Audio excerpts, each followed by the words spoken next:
Bismillahirrahmanirrahim. Assalamualaikum warahmatullahi wabarakatuh. Alhamdulillah anak-anakku semua, siswa-siswi MI Dahlaniyah. Pada hari ini kita bertemu dalam materi Pondok Ramadan MI Dahlaniyah. Semoga pada hari ini hidayah Allah, inayah dan ma'unahnya tercurah kepada kita semua. Amin, amin ya rabbal alamin. Bagaimana keadaan kalian? Saya harap kalian tetap di rumah dalam keadaan sehat walafiat, dapat melaksanakan ibadah puasa dengan sempurna walaupun dalam suasana pandemi COVID-19. Materi ketiga kita pada kali ini adalah tentang zakat. Baiklah anak-anak, silakan kalian simak dan kerjakan soal merangkum materi ini dan mengumpulkannya ketika kita masuk. Salah satu kewajiban umat Islam saat Ramadan adalah membayar zakat fitrah. Tujuannya bukan hanya menunaikan kewajiban, tapi juga untuk membersihkan harta, mensucikan diri, serta berbagi dengan orang-orang yang membutuhkan. Tahukah kalian, berzakat termasuk salah satu rukun Islam ketiga setelah syahadat dan sholat.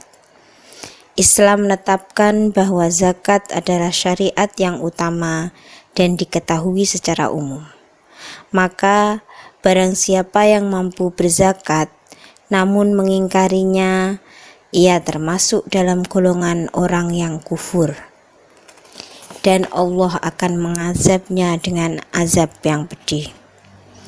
Adapun dalil tentang kewajiban membayar zakat adalah Al-Quran Surat At-Taubah ayat 103. خذ من أموالهم صدقة تطهرهم وتزكيهم بها وصل عليهم إن صلاتك سكن لهم والله سميع عليم. Ambillah zakat dari sebagian harta mereka. Dengan zakat tersebut, engkau membersihkan dan mensucikan mereka. Al-Quran Surat Al-Baqarah ayat 43. وَأَقِيمُوا الصَّلَاةَ وَآتُوا الزَّكَاةَ وَارْكَعُوا مَعَ الرَّاكِعِينَ. Dirikanlah sholat, tunaikanlah zakat, dan rukuklah bersama orang-orang yang ruku. Al-Quran Surat Al-Bayyinah ayat 5. وَمَا أُمِرُوا إِلَّا لِيَعْبُدُوا اللَّهَ مُخْلِصِينَ لَهُ الدِّينَ حُنَفَاءَ وَيُقِيمُوا الصَّلَاةَ وَيُؤْتُوا الزَّكَاةَ وَذَلِكَ دِينُ الْقَيِّمَةِ.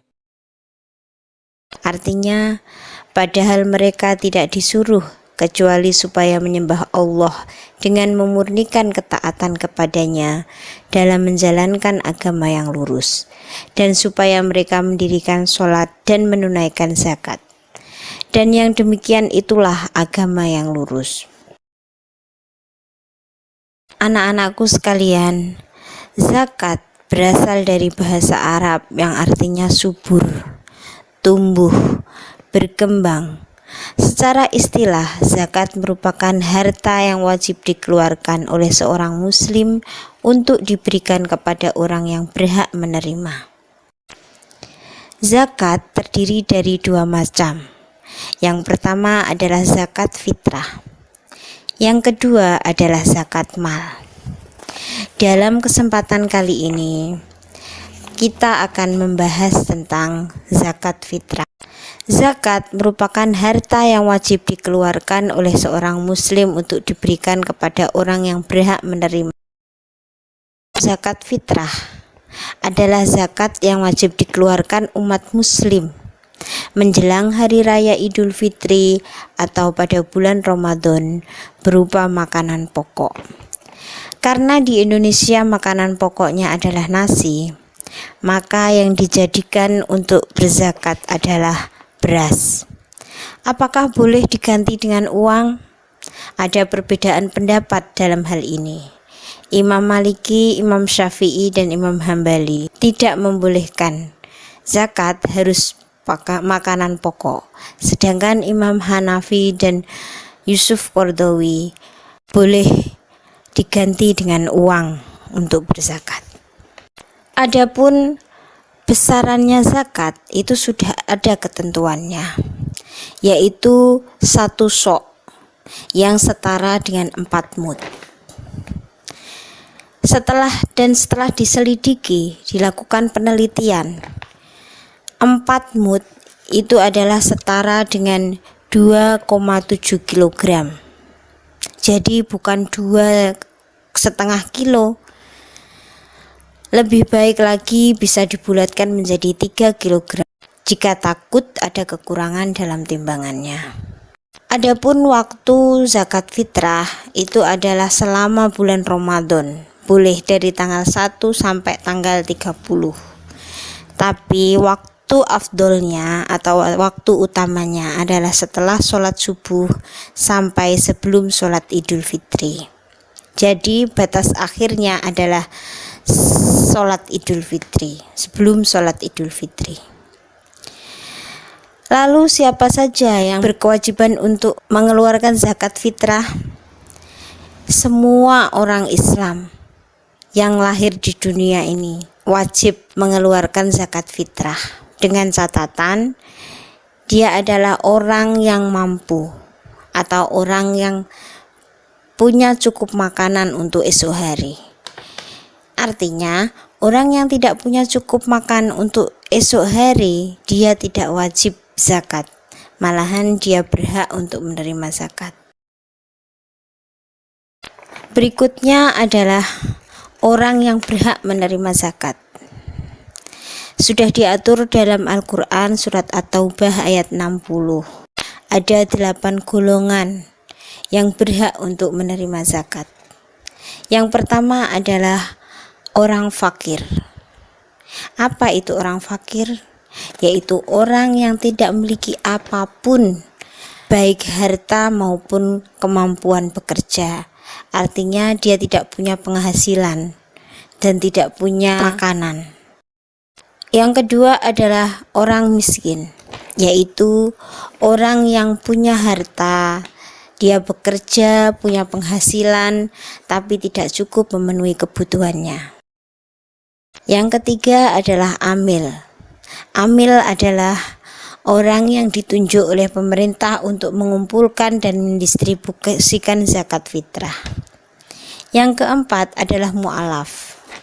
Mu'alaf adalah orang yang baru masuk Islam dan dia butuh dukungan agar imannya kuat, sehingga dia tidak akan keluar lagi dari Islam.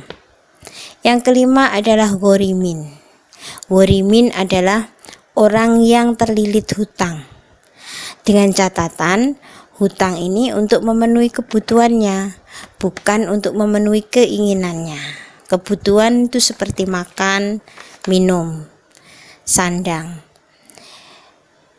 Dan keinginan itu seperti membeli mobil, beli rumah, atau membeli perhiasan.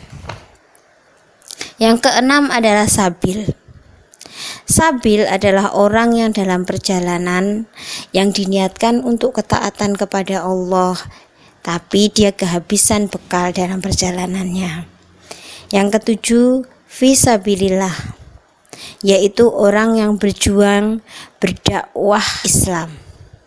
Contohnya ustadz-ustadzah yang tidak mendapatkan gaji.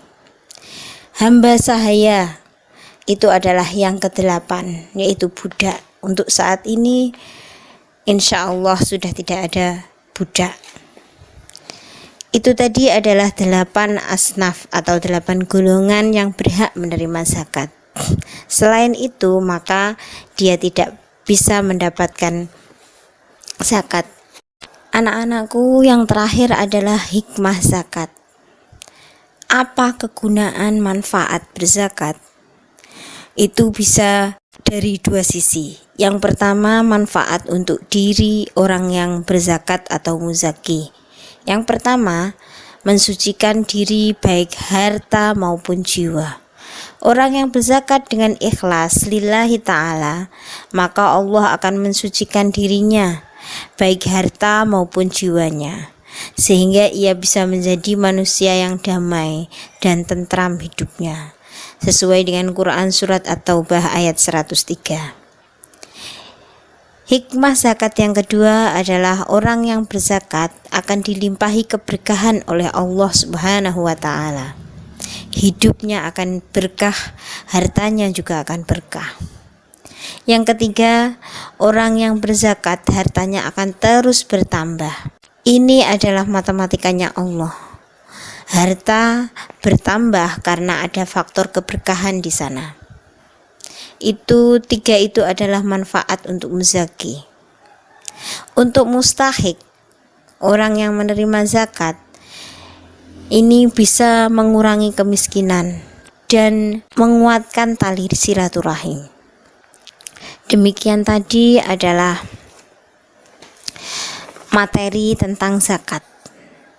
Mohon maaf apabila ada kekurangan dari materi ini.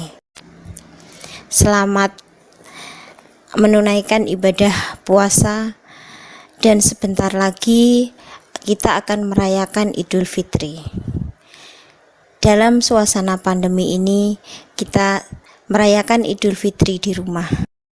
Mohon maaf lahir dan batin dari kami, Bapak Ibu Guru. Assalamualaikum warahmatullahi wabarakatuh.